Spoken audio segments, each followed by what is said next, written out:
Hi there! Welcome to another lecture for the reading and writing. For today's lesson, we'll focus on academic writing.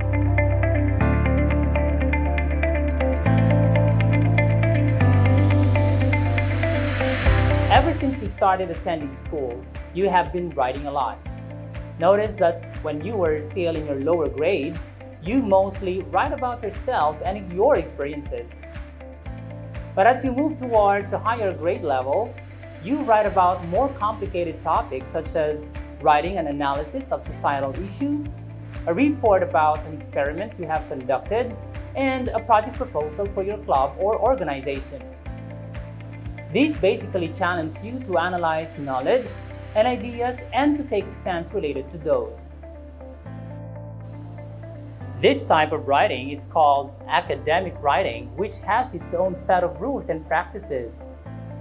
For the next discussion about the qualities of academic writing, please refer to your Developing Reading and Writing Skills book on page 44 to 46 for you to take note of the differences between academic writing and personal writing. There are several types of academic writing. The first one is the position paper.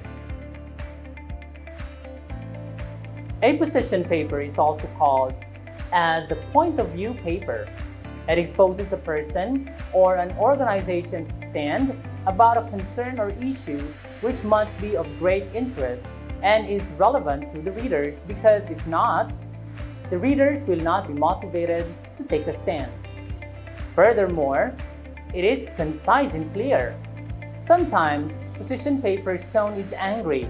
However, it's not always. It should also sound formal, but stripped of too much jargons or technical words. Number 2, literature review.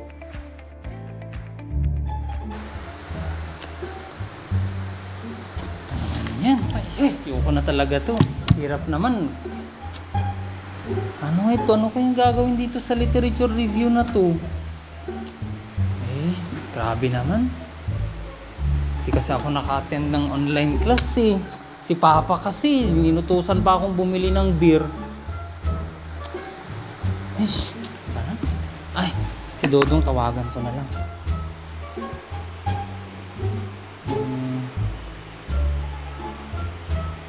Okay.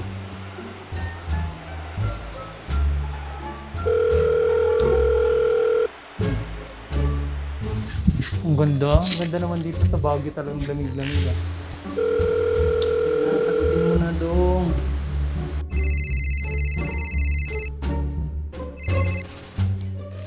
Oh, hello, napatawag ka. Oh, hello Dong. Magbabike ba tayo? Ha? Magbabike? Uy, hindi Dong, kasi hindi, sorry, nasuro ba kita? Ano kasi yung, maalala mo yung natin, yung lecture about sa literature review? Oo. Alam mo ba kung paano gawin yun? Ngayon ko palang gagawin bro eh.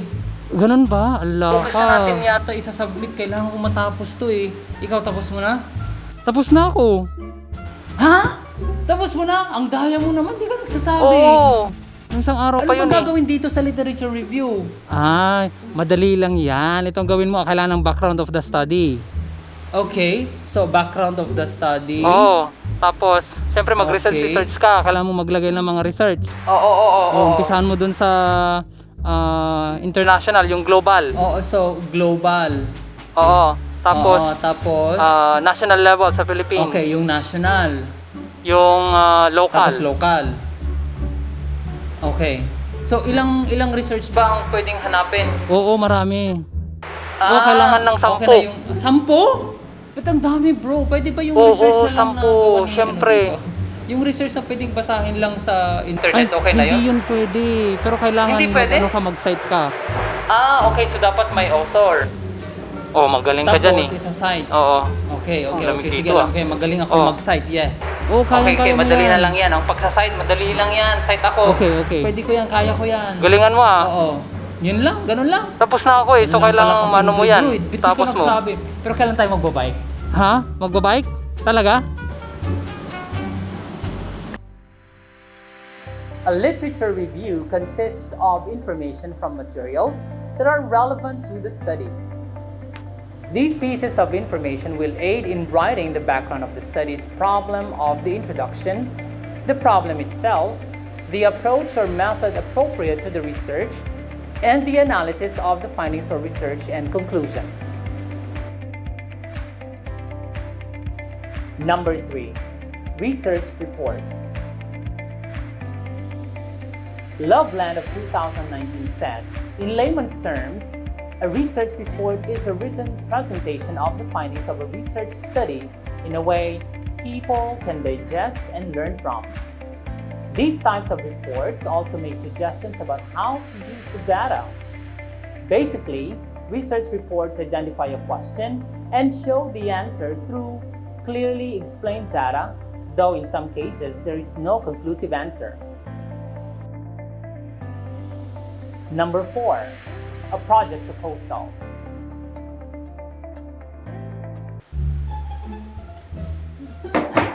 Mildred, prepare nga ako ng coffee. Yung kumukulo. Yes, sir! Kumukulo ang dugo ko.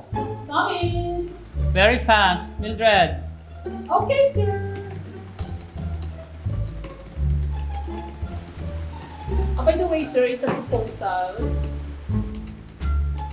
Yes, ano to? Oh, proposal. Yung coffee ko, bilisan. Okay, sir, it's coming.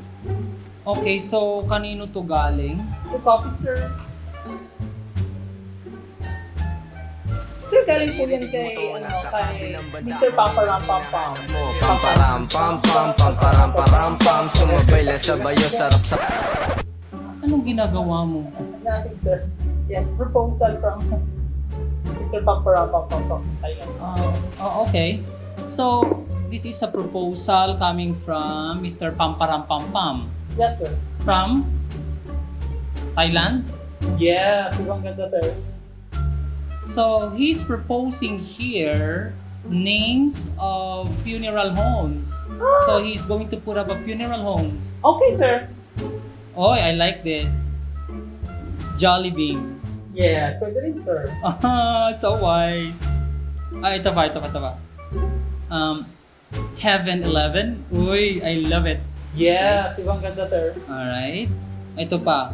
Wanted, dead, or alive funeral homes. Pwede na Yeah, rin. pwede rin, sir. Pero may napansin ako dito. There's a lack of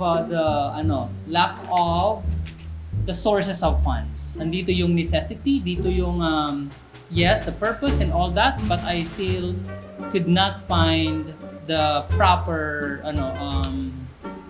source of funds for this project. So can you please set a meeting with Mr. Pamparampampam? Yes, sir. And I would like to meet him very, very soon. Okay, sir. Okay, so Mildred, pakikuha na to at ilagay mo na doon sa kabila. Okay, sir. Sige po.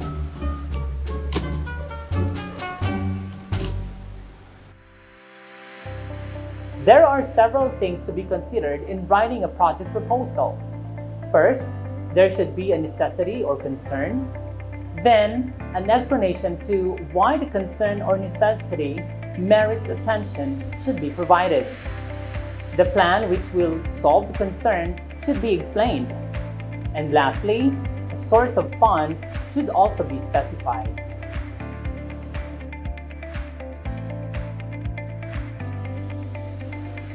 And that's all for our lesson on reading and writing academic writing. Thank you very much, and I'll see you again next time. Bye-bye!